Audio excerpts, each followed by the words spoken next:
Salut tout le monde, aujourd'hui un peu d'actualité, ça va nous changer un peu, pour parler du Sword Art Online Alicization Lasting, le tome 9 du light novel SAO, qui est sorti il y a déjà tout de suite, plus ou moins après le déconfinement, parce qu'à l'origine il devait sortir durant le confinement.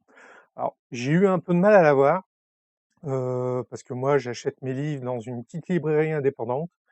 Et depuis le déconfinement, les petites librairies ont un peu de mal à s'approvisionner, parce que forcément, ben, les gros espaces de vente sont livrés en priorité, donc les Fnac, les Cultura, les consorts. Et du coup, les petits livreurs indépendants, c'est un peu la galère avec la reprise, mais petit à petit, ça se remet en place. Enfin bref. Donc pourquoi je voulais en parler? Bah déjà parce que oui, c'est ce dont va parler le prochain animé de SAO qui sort le 11 juillet, c'est confirmé. Alors attention, parce qu'en France, il sort sur Wakanim, pas sur Crunchyroll. Vous voyez peut-être des pubs actuellement, surtout par exemple si vous êtes abonné à la page Facebook de Crunchyroll qui vous dit oui, 11 juillet, nouvelle saison des SAO et compagnie. Oui, en Amérique.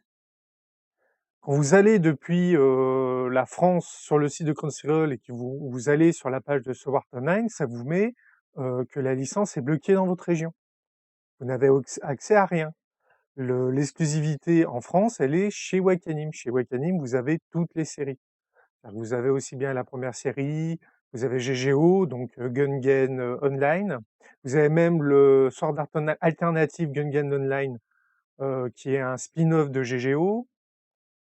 Vous avez Rosario, vous avez tout sur Awakening, vous avez le film, Ordinal Scale, vous avez le extra, enfin voilà, vous avez tout.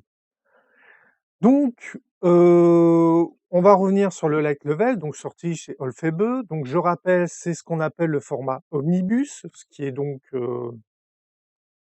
à peu près un peu plus de 2 fois plus grand que la taille d'un light level ordinaire. Ce sont des doubles tomes, ce qui veut dire que là, nous avons le tome 17 et le tome 18. Voilà. Actuellement, au Japon, ils sont au tome 20, donc ce qui fait qu'en France, nous aurons un tome 10. L'histoire est toujours en cours, mais la partie alicisation se termine avec ce tome. Pour ceux qui ont vu l'animé de la dernière saison qui était sortie d'Alicisation Underworld, l'animé avait un petit peu dépassé le tome 16. Donc en gros, à peu près les 58 premières pages correspondent à peu près au dernier épisode de l'animé. Et ensuite, voilà, ensuite c'est tout de l'inédit. Donc là, vous voyez Kirito, vous voyez Azuna en mode Death Stasia, voilà. C'est vraiment, donc comme d'habitude, pour ceux qui connaissent pas trop les light level, alors je vais essayer de vous trouver une belle illustration, qui vous spoile pas trop, on va dire. Non, ça va spoiler. Non, ça aussi. Ah, c'est toujours ça le problème. Essayez de trouver, ouais, allez, on va spoiler un peu, mais c'est pas grave. Voilà, prenez cette illustration-là, vous voyez l'IFA, alors elle se connecte avec un super compte aussi, donc elle est en déesse de la Terre, Terraria, je crois, si je me souviens bien. Enfin bref. Et donc ça conclut ce qui concerne le projet Alicisation, mais ce n'est pas la fin de l'Underworld. Je tiens à préciser, parce que si vous avez vu les couvertures des tomes 19 et 20, vous voyez les personnages de Léonie et de Tizé, qui étaient les apprentis de Kirito et de Eugyo sur les couvertures, sauf qu'en fait c'est pas elle. C'est voilà, voilà, ça spoil un peu, mais en fait c'est leurs descendants, puisque donc voilà, éviter de spoiler ce qui se passe dans le bouquin, mais ça prouve que l'aventure Underworld continue. C'est juste que ce qui concerne Alicisation, de sauver Alice, que Kirito guérisse, que tout ça, ça se termine bien dans ce tome. Voilà. Donc voilà, je voulais faire une petite vidéo pour annoncer la sortie, expliquer deux trois choses. Donc hâte d'être au 11 juillet pour pouvoir voir la suite de l'animé, même si maintenant je connais déjà toute l'histoire, mais ça permet d'avoir certaines choses sont réinterprétées. Voilà, par exemple, si vous avez vu donc ce fameux dernier épisode qui sont les 58 premières pages, quand Sinon arrive en volant avec son compte de déesse Solis, elle atterrit à terre et Asuna se jette dans ses bras. Dans le bouquin, c'est pas pareil. Elle atterrit sur le chariot, Asuna saute de son cheval, monte sur le chariot et se jette dans ses bras. Et quand Sinon lui demande où est Kirito, elle lui dit bah, en dessous, dans le chariot en dessous. C'est un petit détail, mais prenez toujours en compte que ce soit la version manga ou la version animée, il y aura toujours de légères différences par rapport au light level, le light level étant l'histoire d'origine. Alors pour les fans de SAO, un dernière petite chose, bon ça sera probablement fini quand vous verrez cette vidéo, si vous la voyez pas au moment où je la sors.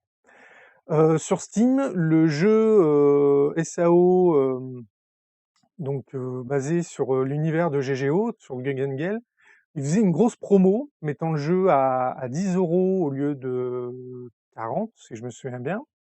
Donc j'y joue actuellement. Bon, j'aurais certains reproches à faire, mais c'est plus ou moins toujours les mêmes reproches que j'ai à faire au jeu SAO. C'est qu'en gros, comme c'est l'auteur du light level qui écrit les scénarios, donc le scénario est bien, mais en fait tu joues pour lire le scénario. C'est le jeu en lui-même n'est pas si dur que ça. Je suis arrivé en level 10 à battre des monstres level 40. J'étais là, je suis: «Attends, normalement level 10 je devrais pas pouvoir battre des monstres level 40». Et en fait non, c'est le jeu est pas spécialement compliqué, c'est vraiment suivre l'aventure, et choses comme ça.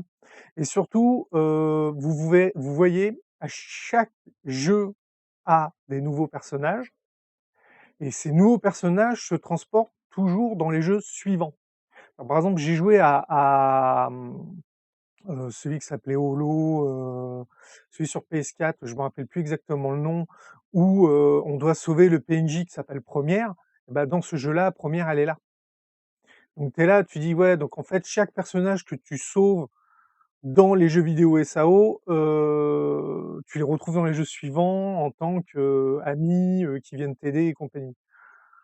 Bon, alors là par contre on n'incarne pas Kirito, c'est à la différence des autres où on avait tendance à incarner Kirito. Là, on n'incarne pas Kirito. Kirito, il est là, il t'aide. Il s'est fait un nouvel avatar. Il a plus son avatar qui ressemble à une fille. Là, il a vraiment, il a un avatar de mec. Mais il se bat toujours à l'épée, avec son épée photonique. Donc voilà. Bref, voilà. Je voulais faire une petite vidéo rapide pour juste vous annoncer la sortie du light level et de vous donner d'autres informations. Donc je vous dis à bientôt dans une prochaine vidéo et n'oubliez pas, abonnez-vous, la cloche, un j'aime et un petit commentaire au passage, c'est toujours sympa. Salut, au revoir!